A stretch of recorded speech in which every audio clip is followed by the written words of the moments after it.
Supreme court ने SC reservation के कोटे में कोटा देने के मामले के खिलाफ लगी पुनर्विचार याचिकाओं को खारिज कर दिया है। सुप्रीम कोर्ट की 7 जजों की संविधान पीठ ने शुक्रवार को फैसला सुनाते हुए कहा कि राज्य सरकारें अनुसूचित जाति यानी एससी रिजर्वेशन के कोटे में कोटा दे सकती हैं। CJI DY Chandrachud, justice BR Gavai, justice Vikram Nath, justice Bela Trivedi, justice Pankaj Mithal, justice Manoj Misra और जस्टिस सतीश चंद्र शर्मा की बेंच ने ये बात कही।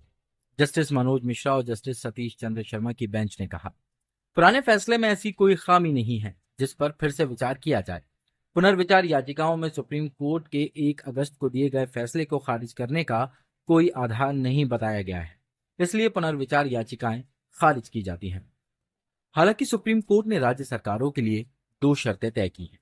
पहली, सरकारें अनुसूचित जाति के भीतर किसी एक जाति को 100% कोटा नहीं दे सकती। दूसरी, किसी जाति का कोटा तय करने से पहले उसकी हिस्सेदारी का पुख्ता डेटा होना चाहिए। दरअसल कोर्ट ने 24 सितंबर को इन याचिकाओं पर सुनवाई की थी, लेकिन फैसला सुरक्षित रख लिया गया। इससे पहले 1 अगस्त को कोर्ट ने फैसला सुनाया था कि राज्य सरकारें अब एससी रिजर्वेशन में कोटे में कोटा दे सकेंगी। सभी धर्म प्रेमियों को मेरा जय वाल्मीकि, जय भीम। साथियों, एक और खुशी सुप्रीम कोर्ट ने हमें दी है। सारे वंचित समाज के लिए बहुत ही खुशी का दिन है। एक फैसला फिर आया है। जैसा कि आपको मालूम है कि वर्गीकरण के विरोध में कुछ लोग, जो हमारे भाई हैं, लगे हुए थे और उन्होंने पुनः विचार याचिका सुप्रीम कोर्ट ने डाली थी, लेकिन सुप्रीम कोर्ट ने उसको खारिज कर दिया है। इससे ये साबित होता है कि जो हम मांग कर रहे हैं वर्गीकरण की, वो बिल्कुल सही है।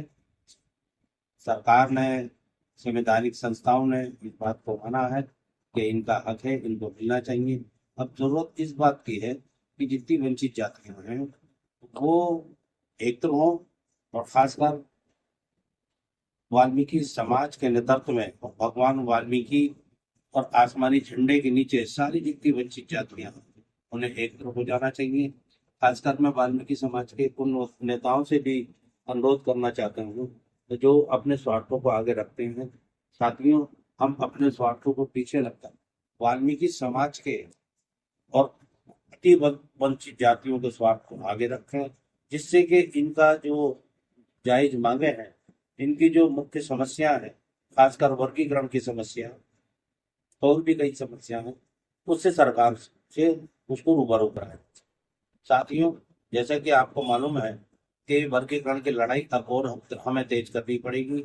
इसलिए मैं सारे ही अपने नेताओं से अनुरोध करना चाहता हूँ कि वाल्मीकि प्रकट दिवस यानी कि अक्टूबर के बाद नवंबर में फिर हम एक बार उत्तर प्रदेश में बैठेंगे और सारे ही जो अपने मेरे वाल्मीकि समाज के और अन्य वंचित जातियों के नेता हैं, उनसे ये अनुरोध करना चाहता हूँ कि अपने गिले शिकवे दूर करके एक बार हम फिर इकट्ठा बैठेंगे और इस आंदोलन को करेंगे। सभी को वाल्मीकि प्रकट दिवस की हार्दिक शुभकामनाएं, और मैं आशा करता हूं कि ये जो करुणा उत्सव है वो आपके लिए खुशी का अवसर लेकर आए। धन्यवाद सभी को। मेरा जय वाल्मीकि। जो बोले सो निर्भय। भगवान वाल्मीकि महाराज की जय।